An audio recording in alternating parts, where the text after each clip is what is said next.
Hi, everyone. I'm Sunil Iyengar, Director of Research at the National Endowment for the Arts. I don't know if you've just come in or if you've been here all day, but if you've sat here throughout the day, or even if you've just joined us for the last panel or two, you've probably girded yourself for the traditional hard-boiled language of economics, by which I mean dollars and cents. I'm asking you now to take a bit of a leap with me and to consider economics in light of its origins in political philosophy as a set of conscious choices about consumption, production, and distribution. In short, I'm going to ask you for the purpose of this interview to shift from thinking about economic growth per se to economic well-being. Every now and then throughout the day, we've heard economists acknowledge that income, revenue, expenditures, and even job growth may not be the only or even the optimal way of thinking about the art's value to individuals and society.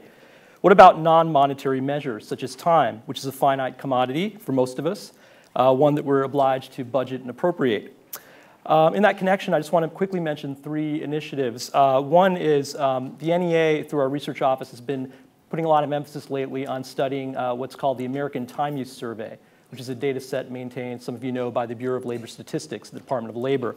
And we hope later this month, or I believe in a few weeks, to release data on state use, what certain states, what we see their range of time use behavior to be. As another sort of, and this is really the province of economists as well. And to go a step further, another way to think about the sort of non-monetary measures is the value that people place on the time they spend. So the NEA, for example, is conducting a series of audience impact surveys of grantee projects to measure affect in the sense of psychologist Mihai Csikszentmihalyi, who talks about the flow concept when people lose their sense of time completely in service to a larger goal or project. Third brings us to our topic now, our interest in surveys of well-being or happiness in general. The NEA is part of a 15-agency member task force called the Interagency Task Force on the Arts and Human Development. It's one of the things we've been talking a lot about is the use of subjective well-being measures and indeed happiness studies. This is a field where Carol Graham, who's with us here today, is preeminent. Carol Graham, I'm very happy to introduce, is a senior fellow and Charles Robinson Chair at the Brookings Institution and College Park professor at the School of Public Policy at the University of Maryland. She's the author of numerous books, including The Pursuit of Happiness and The Pursuit of Happiness with the subtitle Toward an Economy of Well-Being and Happiness Around the World, The Paradox of Happy Peasants and Miserable Millionaires. I've really enjoyed reading them. She's also currently serving on a National Academy's panel, which is assessing the relevance of well-being metrics for policy. And that's actually where I had the pleasure to meet her. The NEA, we had the chance to speak with that panel, and they're doing some great work, which we can probably hear a little bit about now. Born in Lima, Peru, Graham has an AB from Princeton University, an MA from the Johns Hopkins School of Advanced International Studies, and a PhD from Oxford University. Hope that wasn't mine. Okay. It wasn't mine. Well, it's one of us, not probably mine. Okay, so I will take off my phone, clearly, just in case it's that, and we'll go straight to you. So what we thought we'd do is have kind of a conversational flow, an interview, and we'll certainly leave time for questions. This conference is focused, as I said, on largely monetary measures of the art's ability to influence lives, neighborhoods, towns, and cities in our nation. Can you explain a little bit more about why happiness is a subject for economists and not solely psychologists or behavioral health experts? Okay, well, thanks, Sunil. I think trying to answer the question in relevance to economics more generally and then also to the arts, the economics of happiness is a relatively new field. It's, the world is our oyster in lots of ways in terms of how we can use well-being surveys to measure the welfare effects of all kinds of things that standard economics approaches don't capture very well. In the sense that standard economics relies on consumption choices as revealed preferences, as the data that they use to evaluate what people value. But all of us know that there's some consumption choices that are perverse or irrational, such as those that result from addiction and self-control problems, obesity, cigarette smoking, whatever it might be, or when people don't have choice because of very strong norms, discrimination, high levels of poverty. So you can't, there are things that you miss if you're only looking at consumption choices. And then there are also people live under institutional arrangements, governance arrangements, in economic conditions that may affect their well-being, but they can't really reveal a preference. I always give the example of a poor peasant who lives in Bolivia and is made unhappy by inequality. Well, short of emigrating or protesting, both of which are very extreme choices, there's no way for this peasant to reveal the welfare effects of inequality. But with well-being surveys, we can measure the welfare effects of all kinds of things, of commuting time on well-being, of governance arrangements, of environmental quality, of participation in different activities, including the arts. We haven't done that, but that's an area that would be, I think, open for this analysis. And then, in true economist sense, we can also actually quantify these effects in relative income terms. So and we only do that to give them, people will always want to know the relative orders of magnitudes of things, so we can compare, for example, the effects of being unemployed. How much does it cost well-being as opposed to, a salary of X or an income loss of X? But really, the income measures of it all are less important than the relative weights that we can attach to these things. So, for example, commuting time makes people less happy. Good health makes people much more happy, and on and on. Yeah, and actually that's something that struck me, and I think it's a theme in your work, just to unpack it a bit about revealed preferences. When you talk about revealed preferences, you mean essentially the agency of choice to spend, and consumer spending, for example, which is often seen as the way of measuring value. And you're suggesting then that in certain situations that the agency of choice is not an option, or isn't. Is that correct? Absolutely.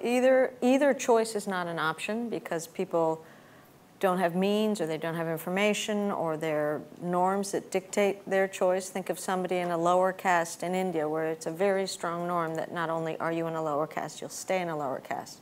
And you look at a decision about whether or not to send a child to school under those circumstances. Is that really a choice? I mean, there isn't agency there. So understanding the behavior can't only be illuminated by the choice or lack thereof.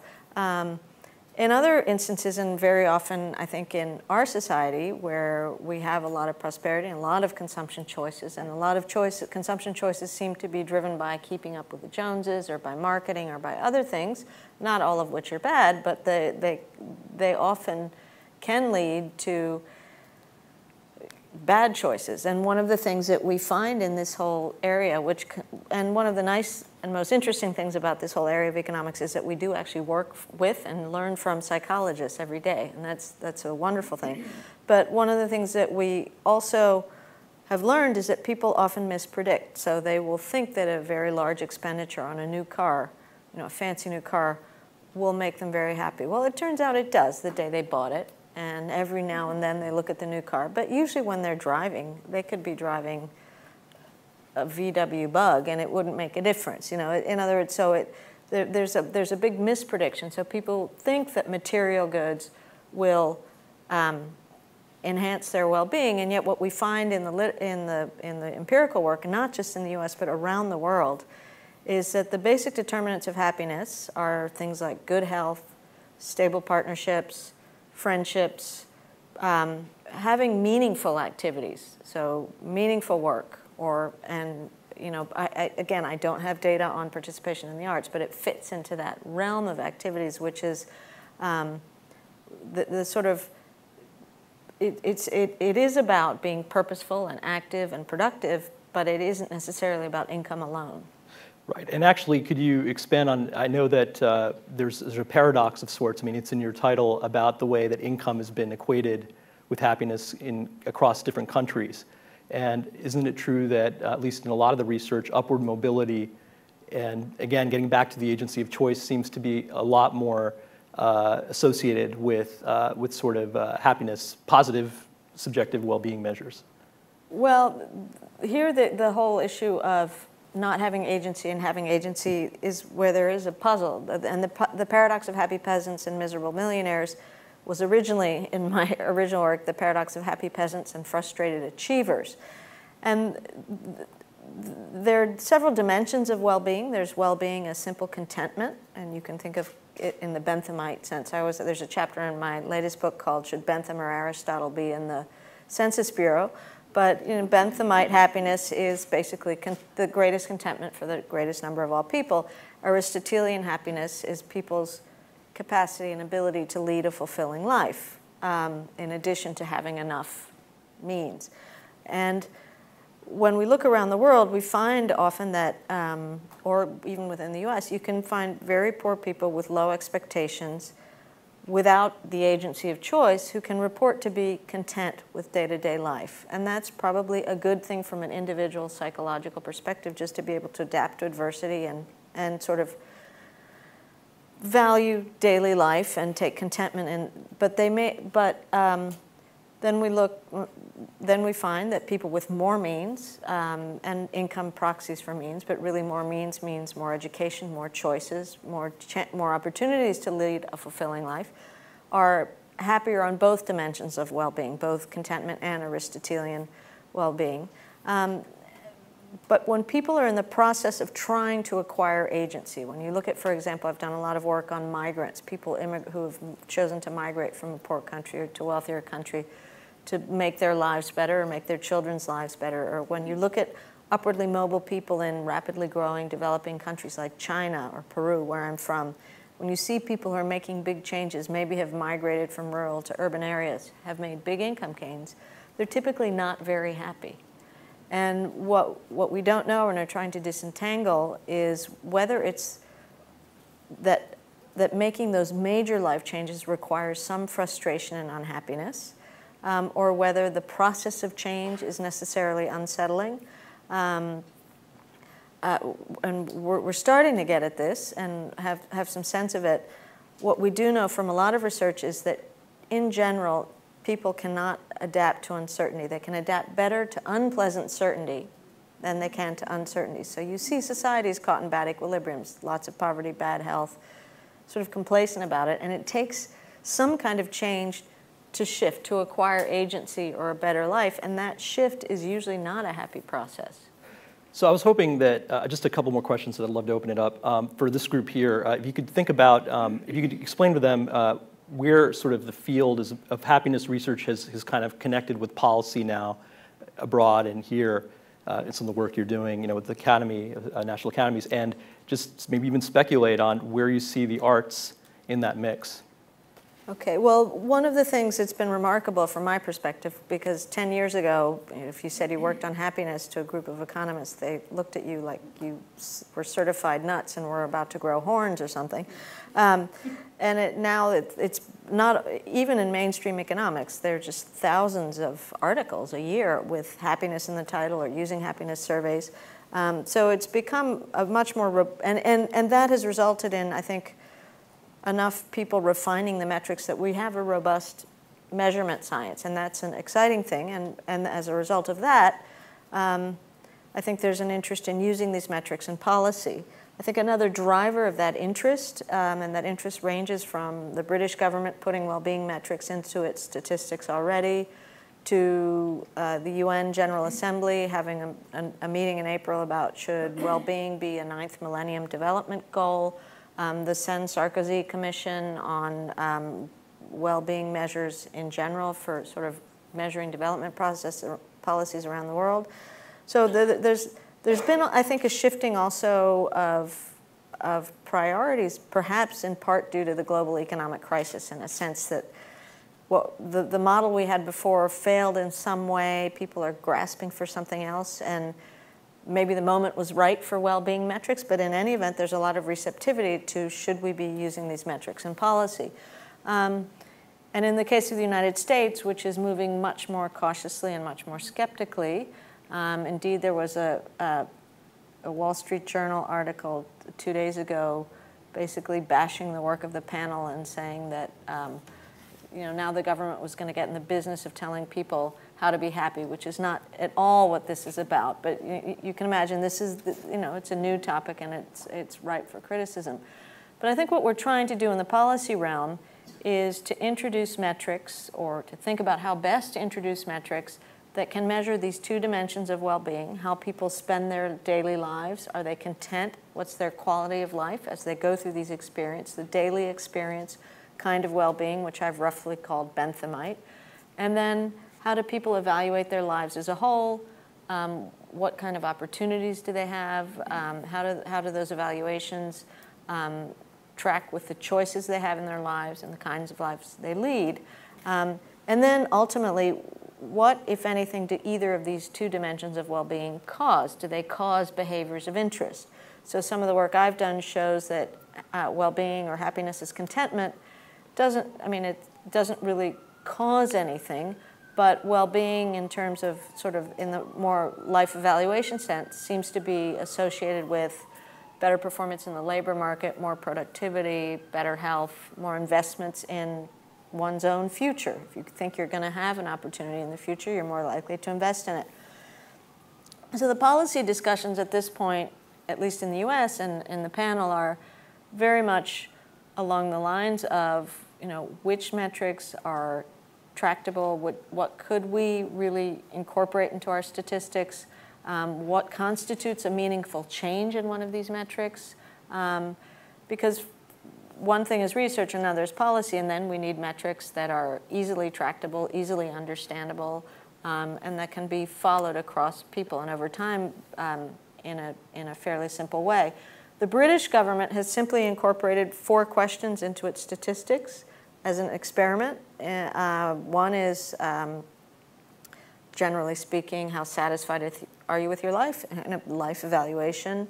Then a question which tries to measure positive experiences on a daily basis. How happy were you yesterday? A question which tries to measure negative experiences. How anxious were you yesterday? And then a question about, do you have purpose or meaning in your life?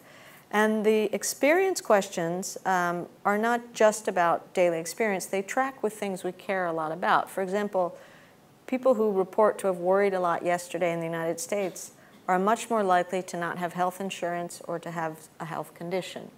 So how we balance the weight we give to how people experience their daily lives and the relevance of that to policy versus how people have the choice to lead more fulfilling lives, which also has relevance to policy. What's the right balance is really what's on the table as a question now. And then finally, has your research shown anything about the arts? I mean, it's not so much about arts, but about social capital, say, because that's something that the arts often will talk about. People in doing research in the arts talk about whether it's social cohesion or volunteer rates or some sense of affinity with others. Is that something that you track by virtue of any cultural activities or any? Well, the findings are robust and consistent that participation in social activities is, from a daily experience sense, one of the most important times of the day for most people, and from a life evaluation sense, also very important.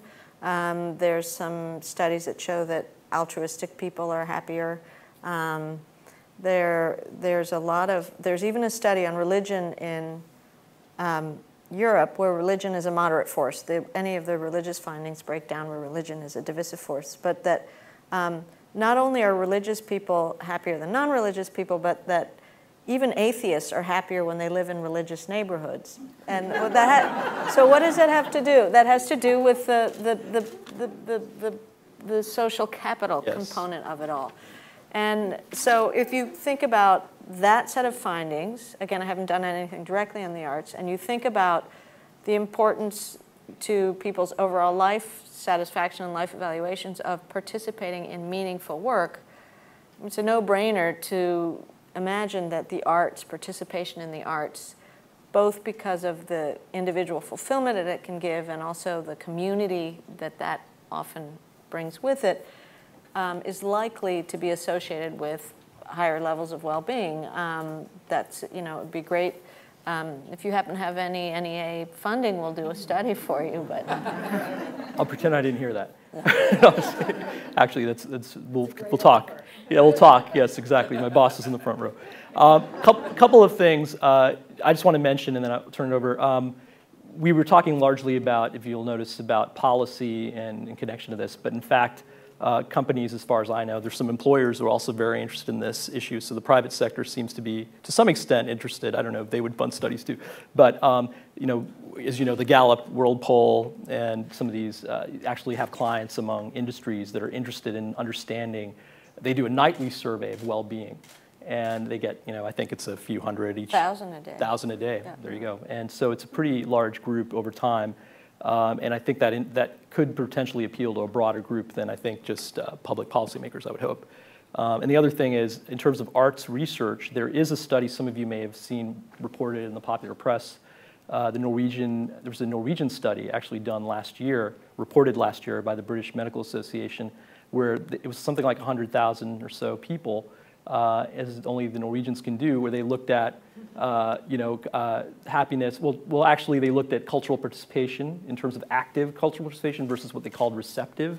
So sort of differentiating between creating and observing art, and the relationship in men and women with well-being. And I think that was a very interesting study, which I'd be happy to talk about later if you'd like. Can you summarize in general terms? Yeah, general terms, it was interesting in terms of the gender differences. There was actually, I think it was like men were more highly correlated with self-reported well-being measures independently when they observed art, and not so much for women apparently. I have to go back and look, but I think there was much more association with men observing art, and I don't mean just visual, like taking part in what they called a receptive way.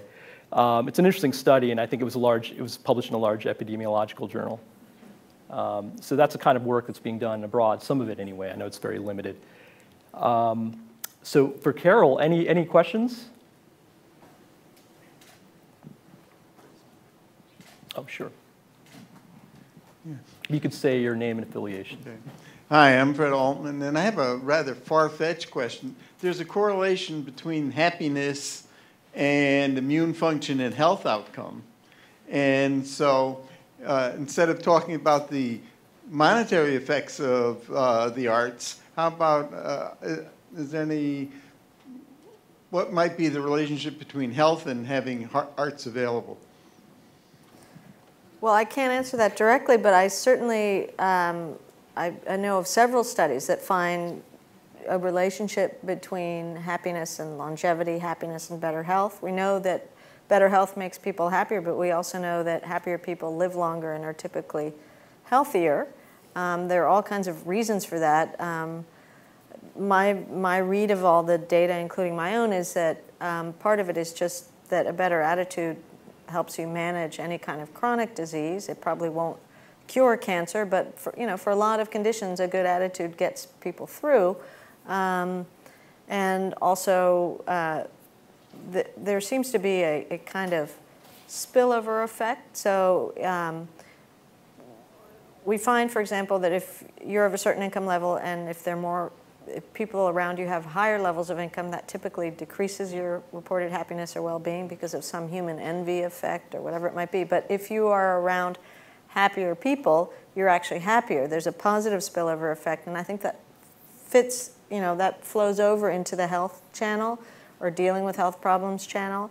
And so whatever is going on in that relationship would likely, I can imagine, you could draw yet another line in terms of participation in the arts, or the same way that meaningful activities, and that probably with the arts in particular, there are these kind of positive spillover effects that could probably be good for friendships, health, and all of those other, not yet well established, but certainly existing channels between higher levels of well-being and better health.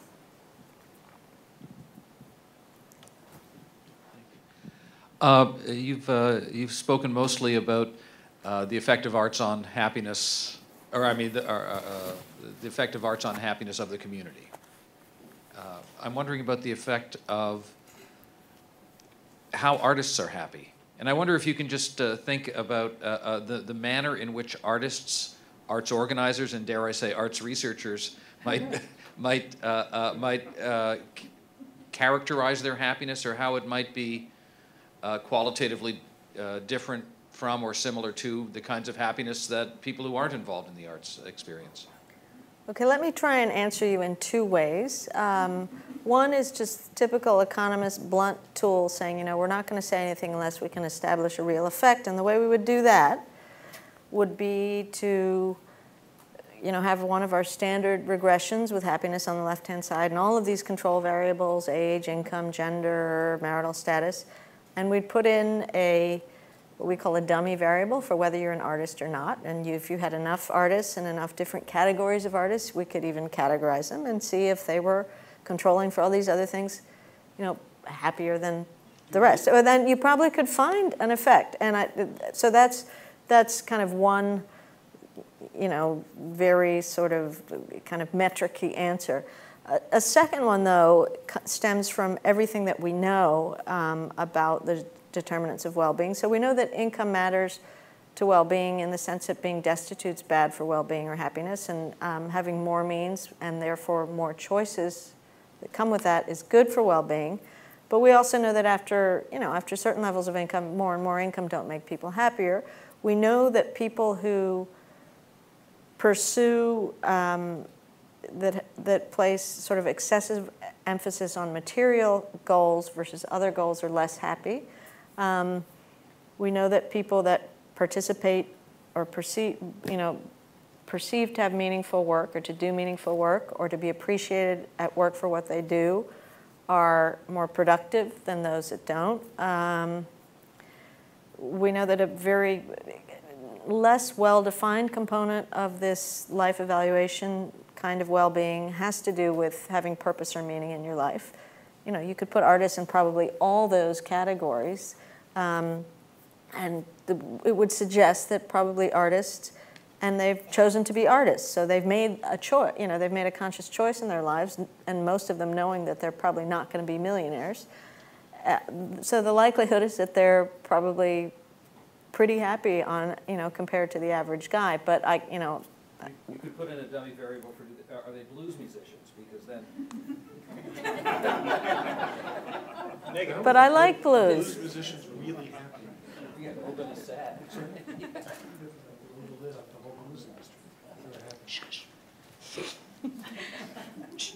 And lute players. All right.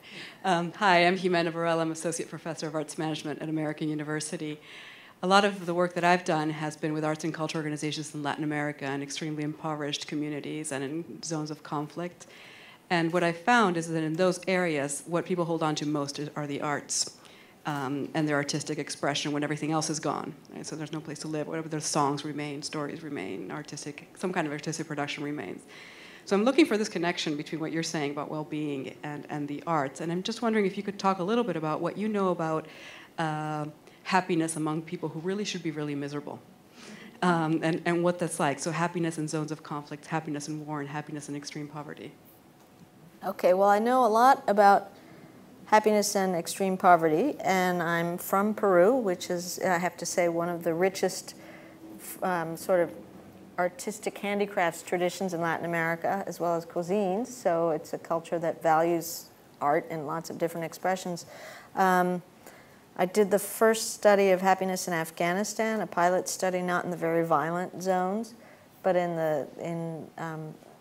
and so what we find is that people who are in very poor situations typically can be surprisingly content from a kind of simple, how happy are you with your life sense, kind of how content are you, how happy were you yesterday sense. This doesn't apply to conflict, because conflict typically is pretty awful. I mean, it's hard to say that people in conflict are well off. But if you ask those same people in these very destitute situations who report to be okay, content, they may even be more content than the average person in a more privileged situation. But if you ask them, there's this one question we use, which is called, what's the best possible life you can imagine? On a 10-step ladder, where the best possible life is 10 and the worst possible life is 1, where would you place your own life compared to the best possible life? We ask the same people that question, and they'll score much lower than somebody who's more privileged. So I think this is part of this human capacity to adapt to adversity and preserve psychological well-being and health, and to do so in ways that are possible. And if there's a strong artistic tradition capability, that's going to matter a lot. Exactly, and I'm wondering then if it isn't the artistic capability or tradition that is the key then to that sustained well-being, or could be one of the keys. It could be one of the keys. When we look across Latin America and looked at the most important variables to the happiness or well-being of the rich and the poor, roughly define the rich being above median income, the poor being below median income, so it's not really the rich and the poor, but people with means, people without means is what it breaks down to. We find that the most important variables to the well-being of the poor after having enough food to eat are friends and family they can rely on at times of need.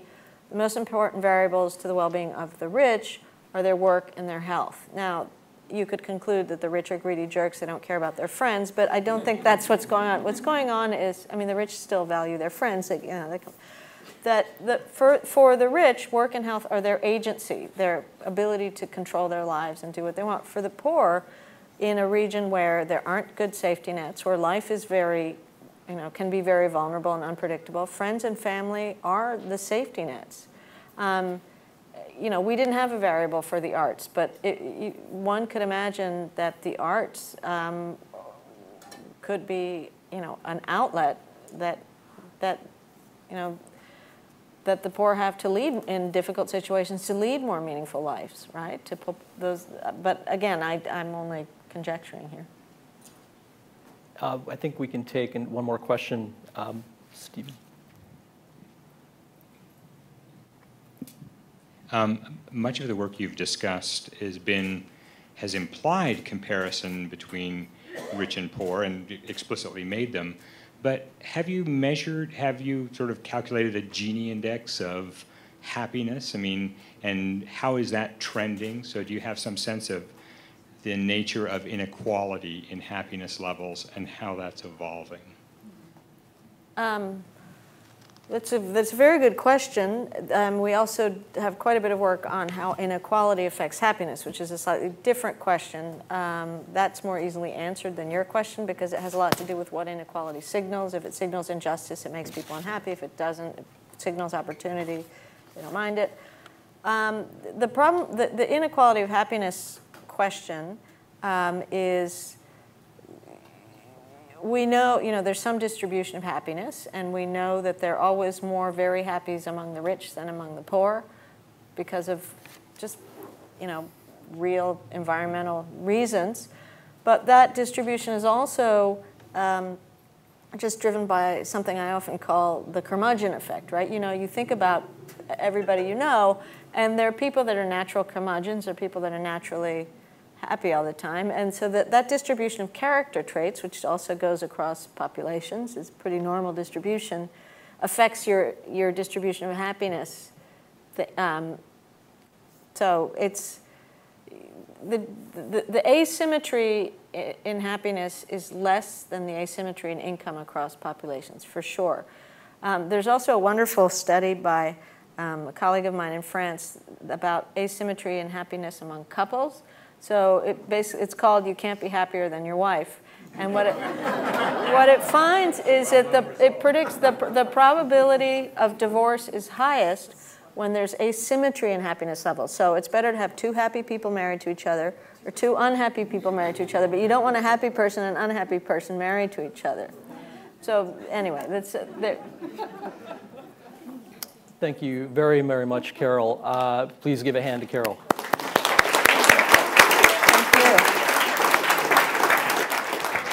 I just want to say that a couple things. One is I was just upstairs, and there's an exhibit to Robert Brookings, and it has, among other things, his prized violin, a picture of his prized violin that he played, and his passion. It talks about his passion for music. And I just realized, I just gone there to use the restroom, and I'm like, the arts are really inescapable. In that sense, and in the sense, what our goal has been is to make arts research really, I think, inescapable in terms of a factor to be dealt with in culture, in economics broadly, and I really thank the speakers for that. for helping us along that lines. And I also wanted to mention that another reason I thought of the word inescapable, because I realized when we were talking back there, you mentioned that your uncle was the designer of Sears Tower. So it was like yet another connection to the arts. So thank you all. I want to just also, Michael Rushton's going to come up, I believe, and say a few words. I just want to close this out, but wanted to thank Bruce Katz, the Brookings Institution, Rocco, Joan, my colleagues, Ellen Grantham for doing a lot of the planning and heavy lifting of this conference, and Carolyn Spector, and the whole host of NEA volunteers who've helped us out, and of course the speakers. So thanks again, and thank you, Carol.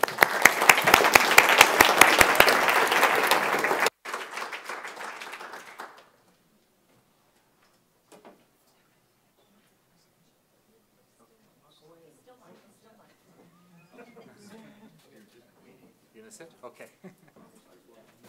Okay. Well, thank you, Sunil. I'll just a few words in closing.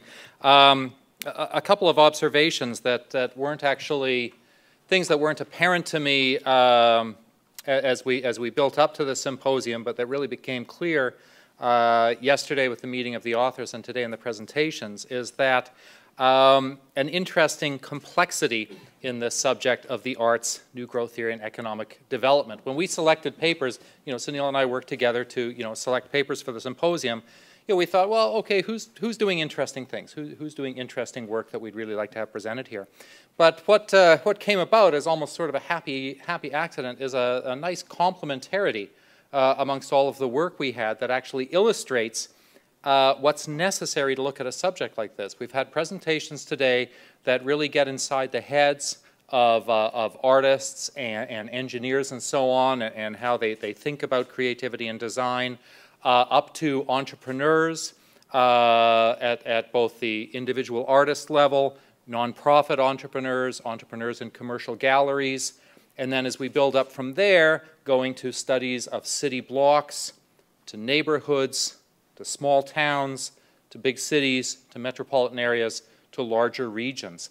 And we've actually looked at this subject from all these different levels, and we had to.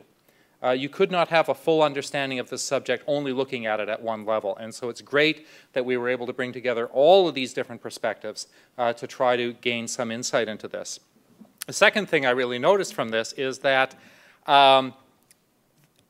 a lot of the work that we saw today from the presenters is really great original stuff. I mean, if you think of the 10 years since Richard Florida's book on the rise of the creative class was published, it seems to me it's taken a while for work to really take off in terms of getting into the weeds of really trying to figure out what's going on here between the arts and creativity and economic development. And here we had really great original research that really tries to take apart these very difficult problems of what direction is the causality and the complexity of these networks and so on. So some real advances there. But the other thing that comes through in these papers is there's so much more we could do. This is just getting started. There are just these terrific green fields out there for new research in this. I would say to any graduate student out there who happens to be listening, boy, you've got tremendous amount of stuff that can be done here. There are data sets out there, there are questions out there, there is so much that can be done. And so this is just a great opportunity for young researchers to really get into this field, to take some of the studies that you've heard from today, try to build upon them, to look internationally. I mean, you have so many emerging arts markets and emerging cities around the world where these very same questions are going to be coming up, and lots of opportunity to look into it there. So I would like to thank all of the presenters for bringing their new research to this conference, to working on fairly tight timelines to put together fairly significant pieces of research and presentations from which we've received so much benefit.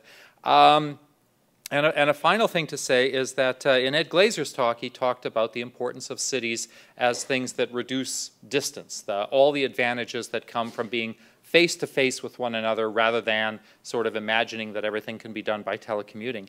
And that really comes through when you come to a conference, right? Because, I mean, why are we all here in the same room? We come from all these different places. Well, we come here because there are all those benefits to seeing each other face to face, to being able to talk about these things, to have conversations over coffee and in the Q&A, to see each other's work, and to really come together that way. It's so much more can be done by bringing people together than simply saying, well, I wrote a paper here, I'll email it to you and you can have a look. I mean, we get so much more out of this.